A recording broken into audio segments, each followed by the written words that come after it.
Hi everyone, આજનો આપણો વિષય છે વિજ્ઞાન ધોરણ 8 પાઠ 3 સંશ્લેષિત રેસા અને પ્લાસ્ટિક।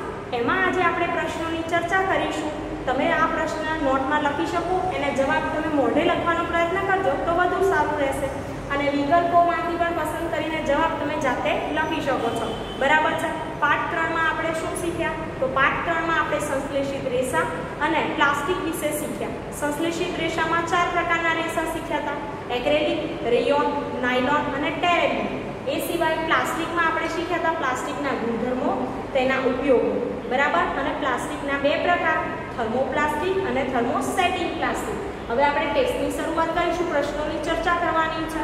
બરાબર। તો પહેલો પ્રશ્ન છે, પ્લાસ્ટિક ધાતુ કરતાં વજનમાં હલકું હોવાથી તેનો ઉપયોગ શેમાં થાય છે? હવે પ્લાસ્ટિકનો ઉપયોગ તેમ તો ઘણી બધી જગ્યાએ થાય, પણ ધાતુ કરતાં વજનમાં હલકું હોવાથી તેનો ઉપયોગ શેમાં થાય? તો એ ટૂથબ્રશ, સ્લીપર, બોટલ બનાવવા, મોટર બી ઓપ્શન મોટરકાર, હવાઈ જહાજ અને અવકાશયાનના ભાગો બનાવવા, સી સ્ક્રૂ ડ્રાઈવરના હેન્ડલ બનાવવા, ડી ફાયરમેનનો પોશાક બનાવવા માટે। તો આ ચારમાંથી શેમાં ઉપયોગ થાય આપણે એ જોઈશું।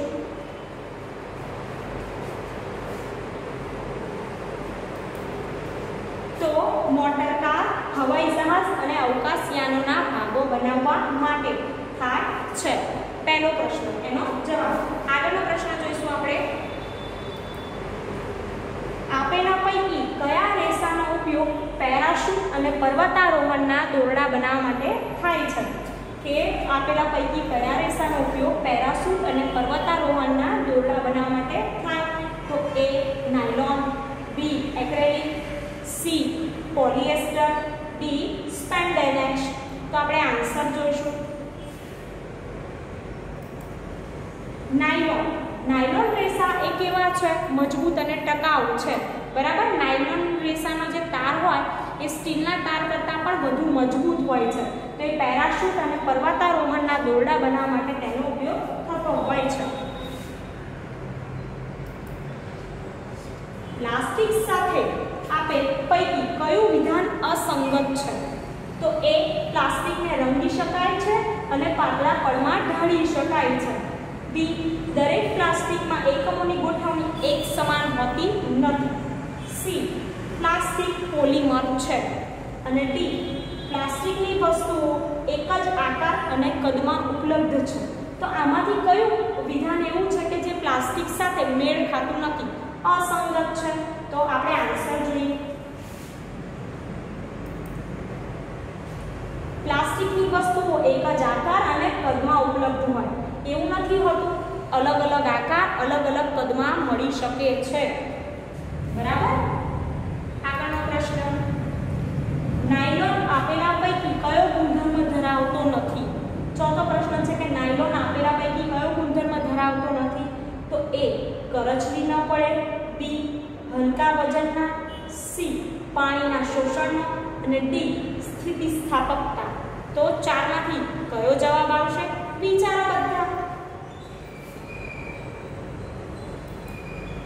પાણીના શોષણનો યાદ રાખજો કે પાણીના શોષણનો ગુણધર્મ ધરાવતો નથી, એટલા માટે જ માછલી પકડવાની જાળ, પેરાશૂટ, દોરડા બનાવવા, પર્વતારોહણ એ બધા માટે શું વપરાય છે? નાયલોન વપરાય।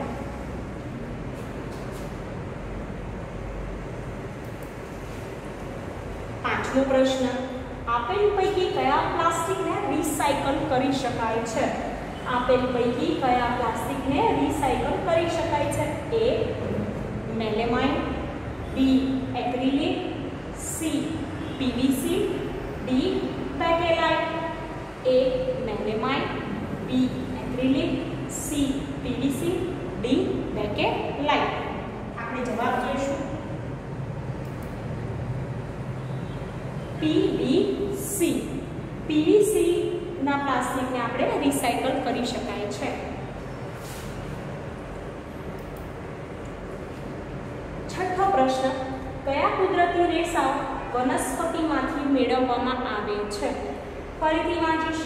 કયા કુદરતી રેસાઓ વનસ્પતિમાંથી મેળવવામાં આવે છે? એ કપાસ શણમાંથી, બી કપાસ ઊન શણ, સી શણ કાંથી રેશમ, ડી ઊન રેશમ અને શણ.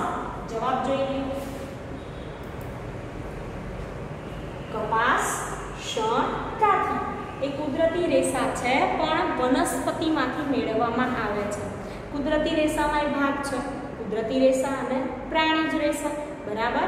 તો વનસ્પતિ રેસા અને પ્રાણીજ રેસા એમ બે ભાગ. તો કપાસ, શણ, કાંથી એ વનસ્પતિ રેસા છે. ઊન અને રેશમ પૂછાય તો એ કેવા રેસા છે? પ્રાણીજ રેસા. બરાબર. યાદ રાખજો બધા.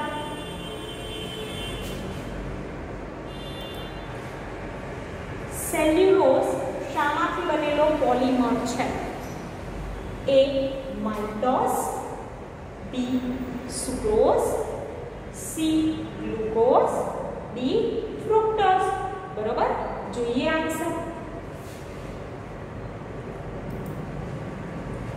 ગ્લુકોઝમાંથી બનેલો પોલિમર છે સેલ્યુલોઝ. આન્સર આવશે ગ્લુકોઝ. આગળનો પ્રશ્ન. નીચે પૈકી કયું જૈવ અવિઘટનીય છે? નીચે પૈકી કયું જૈવ અવિઘટનીય છે? એ પ્લાસ્ટિક, બી લાકડું, સી સુતરાઉ કાપડ, ડી કાગળ. જૈવ અવિઘટનીય એટલે કે જેનું વિઘટન શક્ય નથી. તો હવે તમે આમાંથી ચાર ઓપ્શનમાંથી તો ખબર પડી ગઈ હશે કે કયું એ જૈવ અવિઘટનીય છે.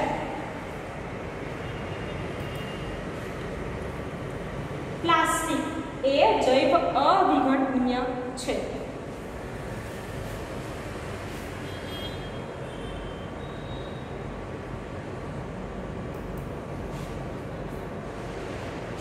કપાસ અને કૃત્રિમ રેશમ વચ્ચે કઈ સામ્યતા છે? બંને વચ્ચે શું સિમિલારિટી છે?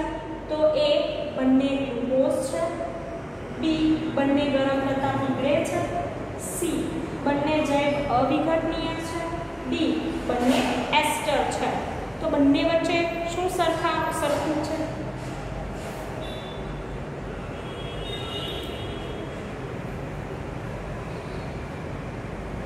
બંને સેલ્યુલોઝ છે.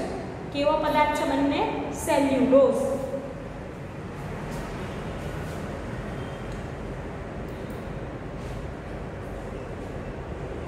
નીચેના પૈકી કયા કુદરતી રેસા વનસ્પતિજન્ય છે? નીચેના પૈકી કયા કુદરતી રેસા વનસ્પતિજન્ય છે? એ રેયોન, બી ઊન, સી રેશમ, ડી કપાસ. આપણે જવાબ જોઈએ. કપાસ એ કુદરતી રેસા વનસ્પતિજન્ય છે. રેશમ એ પ્રાણી છે, ઊન પણ પ્રાણી, અને રેયોન એ કુદરતી નથી. કેવા છે? સિન્થેટિક. એટલે જવાબ આવશે કપાસ. આગળનો પ્રશ્ન.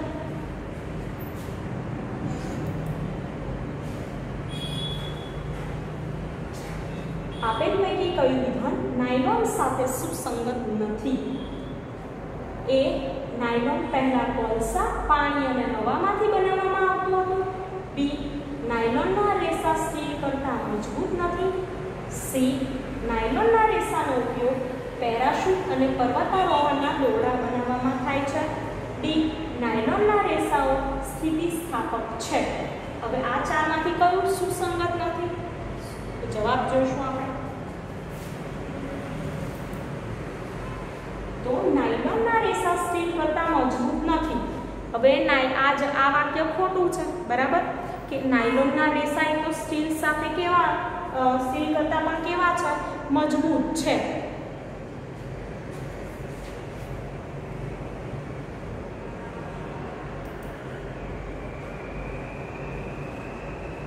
કયા રેસાઓનો ઉપયોગ ટાયર ઉદ્યોગમાં થાય છે? એ નાયલોન અને રેયોન, બી પીઈ અને રેયોન, સી એક્રેલિક અને પોલિએસ્ટર, ડી નાયલોન અને એક્રેલિક. તો આમાંથી શેનો ઉપયોગ ટાયર ઉદ્યોગમાં થાય? નાયલોન અને રેયોન રેસાઓનો ઉપયોગ ટાયર ઉદ્યોગમાં થાય છે.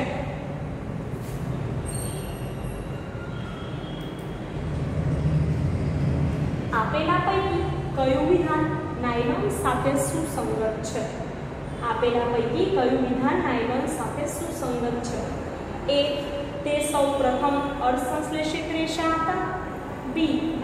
નાયલોન કોઈપણ પ્રકારના કુદરતી કાચા માલ, વનસ્પતિજન્ય કે પ્રાણીજન્ય ઉપયોગ વગર બનાવાય છે. સી. તે વનસ્પતિજન્ય કે પ્રાણીજન્યના ઉપયોગથી બનાવવામાં આવે છે. ડી. તે કોલસો, લાકડાના માવા અને છાણમાંથી બનાવવામાં આવે છે. ચલો આપણે જવાબ જોઈશું. તો કોઈ પણ પ્રકારના કુદરતી કાચા માલ, વનસ્પતિજન્ય કે પ્રાણીજન્યના ઉપયોગ વગર બનાવાય છે. યાદ રાખજો.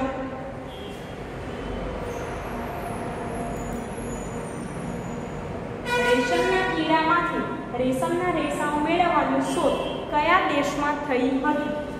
તો એ. ભારત. બી. અમેરિકા. સી. ચીન. ડી. રશિયા. જવાબ જોઈએ આપણે. તો રેશમના કીડામાંથી રેશમના રેસાઓ મેળવવાની શોધ કયા દેશમાં થઈ હતી? ચીન. યાદ રાખજો કે આપણે ધોરણ 7માં શીખીને આવ્યા છીએ કે રાજા રાણી હતા, બગીચામાં ચા પીતા હતા અને એમાંથી રેશમ સેતુનું ઝાડ હતું.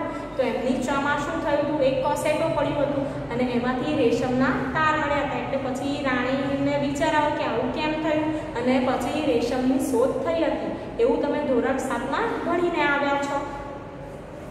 ચીનમાં સૌપ્રથમ શરૂઆત થઈ હતી. આપેલા પૈકી કયું વિધાન રેયોન સાથે સુસંગત છે? એ. લાકડાના માવાને પાણીમાં પલાળીને રેયોન મેળવવામાં આવે છે. બી. 19મી સદીના અંત આસપાસ વૈજ્ઞાનિકો રેશમ જેવા જ ગુણધર્મો ધરાવતા રેસા બનાવવામાં સફળ થયા. સી. તે કુદરતી રેસા ગણાય છે. ડી. તે રેશમ કરતાં ખૂબ જ મોંઘા છે. તો 19મી સદીના અંત આસપાસ વૈજ્ઞાનિકો રેશમ જેવા ગુણધર્મો ધરાવતા રેસા બનાવવામાં સફળ થયા. એ વાક્ય રેયોન સાથે સુસંગત છે.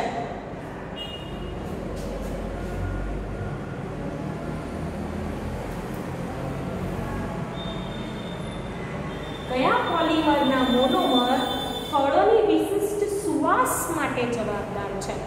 બરાબર, આપણે ફળમાંથી વિશિષ્ટ એટલે સુગંધ આવતી એની. એ. પોલિએસ્ટર. બી. નાયલોન. સી. રેયોન. ડી. શણ. ચારમાંથી કયો જવાબ આવશે તમે વિચારો. તો પોલિએસ્ટર એ પોલિમરના મોનોમર ફળોની વિશિષ્ટ સુવાસ માટે જવાબદાર છે.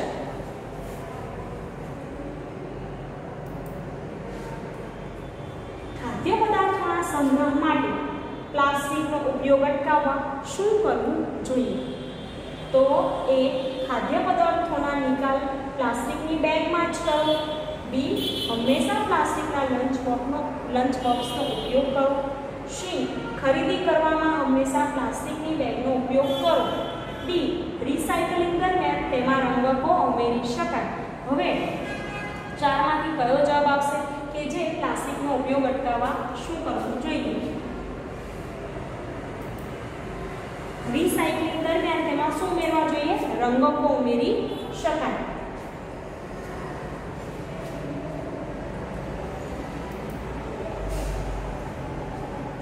રેયોન શાના પર રાસાયણિક પ્રક્રિયા કરી મેળવવામાં આવે છે?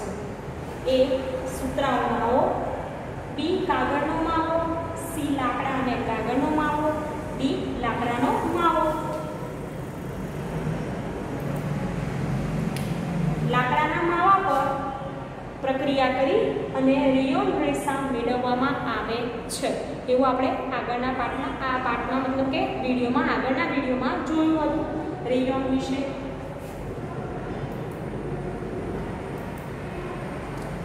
સંશ્લેષિત પદાર્થ સાથી ઇકો ફ્રેન્ડલી નથી.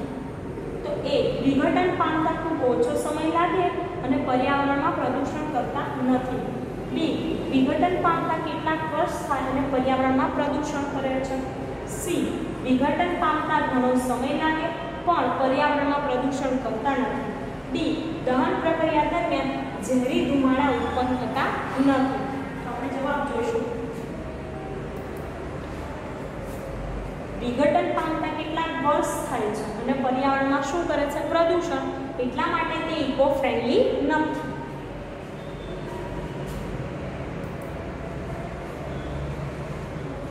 નીચે પૈકી કયા માનવ સર્જિત રેસા કુદરતી કાચા માલનો ઉપયોગ કર્યા વગર સૌપ્રથમ બનાવવામાં આવ્યા હતા? એમ તો મોટા ભાગના રેસાઓ કુદરતી કાચા માલનો ઉપયોગ કરીને જ બનાવવામાં આવે છે, પણ એવા કયા રેસા? A acrylic, B rayon, C nylon, D polyester. તો નાયલોન રેસા યાદ રાખજો.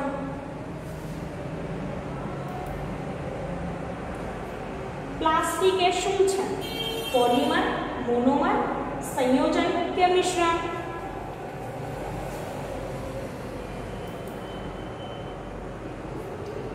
પ્લાસ્ટિક એક પોલિમર છે, યાદ રાખજો.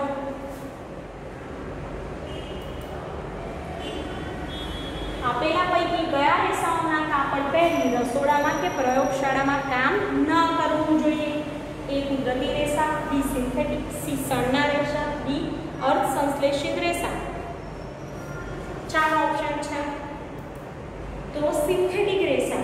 સિન્થેટિક રેસા રસોડામાં પહેરી પ્રયોગશાળામાં પહેરી કામ ન કરવું જોઈએ. કેમ? તો એ જ રેસા જો સળગી ઉઠે, આગ લાગી જાય તો શું થાય? તો આગ લાગવાથી એ કાપડ બળે છે અને શરીરની ચામડી પર ચોંટી જાય અને જોડે ચામડીને પણ નુકસાન કરે, બાળી મૂકે છે.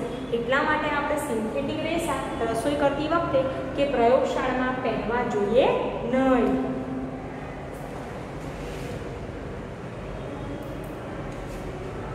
આપેલ પૈકી કયો પદાર્થ ઇકો ફ્રેન્ડલી નથી? એ ફળોની છાલ, બી કાગળ, સી પ્લાસ્ટિક, ડી વધેલી રસોઈ.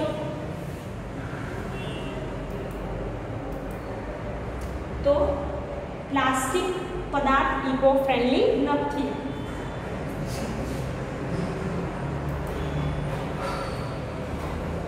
આપેલ પૈકી કયા પદાર્થને વિઘટન પામતા સૌથી વધુ સમય લાગે છે? એ લાકડા, બી કાગળ, સી ઊનના કપડા, ડી એલ્યુમિનિયમ કેન. એમાં કોને સૌથી વધુ સમય લાગે વિઘટન પામતા? Aluminium can. ઊનના કપડા, કાગળ, લાકડા એ થોડાક સમયમાં વિઘટન પામી શકે છે, અઠવાડિયા, મહિનાઓ લાગે. પણ એલ્યુમિનિયમ એ ધાતુ છે અને 400-500 વર્ષ જેટલો, 200 થી 500 વર્ષ જેટલો સમયગાળો લાગતો હોય છે વિઘટન પામતા.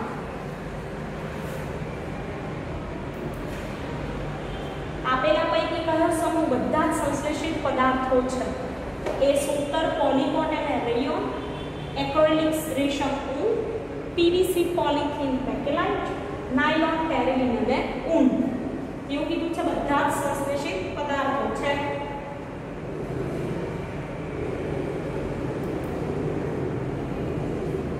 તો પીવીસી છે, પોલિથીન અને બેકેલાઇટ એ બધા જ સંશ્લેષિત પદાર્થો છે. આપેલા પૈકી કયું દેખાવે રેશમ જેવું છે? તો આપેલા પૈકી કયું દેખાવે રેશમ જેવું? એ રેયોન, બી નાયલોન, સી પોલિએસ્ટર, ડી ટેરેલિન. એમાં આવશે રેયોન. એ દેખાવે કેવું છે? રેશમ જેવું.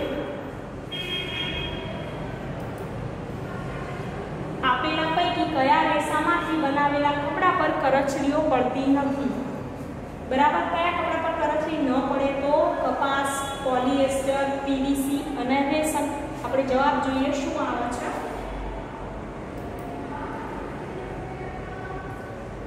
તો પોલિએસ્ટર રેસામાંથી બનાવેલ કપડા પર કરચલીઓ પડતી નથી.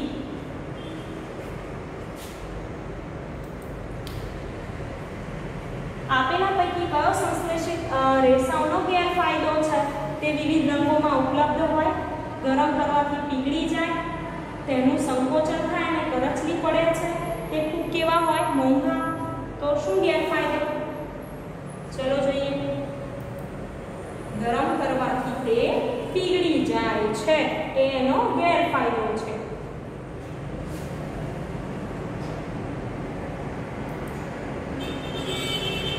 આપેલા પૈકી કયો એક્રેલિકનો ગુણધર્મ નથી? તો એ તે વજનમાં હલકા અને નરમ સંશ્લેષિત રેસા છે, બી તે પતંગિયા અને રસાયણોનો પ્રતિકાર કરે છે, સી એક્રેલિક ઊન જેવું લાગે છે, ડી તેનું સંકોચન થાય છે અને કરચલીઓ પડે છે. તો એક્રેલિકનો ગુણધર્મ નથી એવું કીધું છે, તો તેનું સંકોચન થાય અને કરચલીઓ પડે એ એક્રેલિકનો ગુણધર્મ નથી.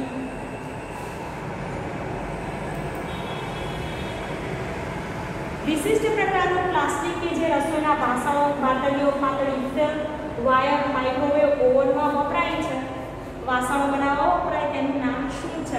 તો આપણે પાઠમાં ચર્ચા કરી હતી, જો યાદ આવે તો. એ પોલિથીન ગ્લાયકોલ, પોલિઇથિલિન ટેરેપ્થલેટ એન્ડ પોલીએક્રાઇલોનાઇટ્રાઇલ. તો ચારમાંથી શું છે? જવાબ જોઈશું. પોલિઇથિલિન ટેરેપ્થલેટ એનું ટૂંકું નામ છે PET.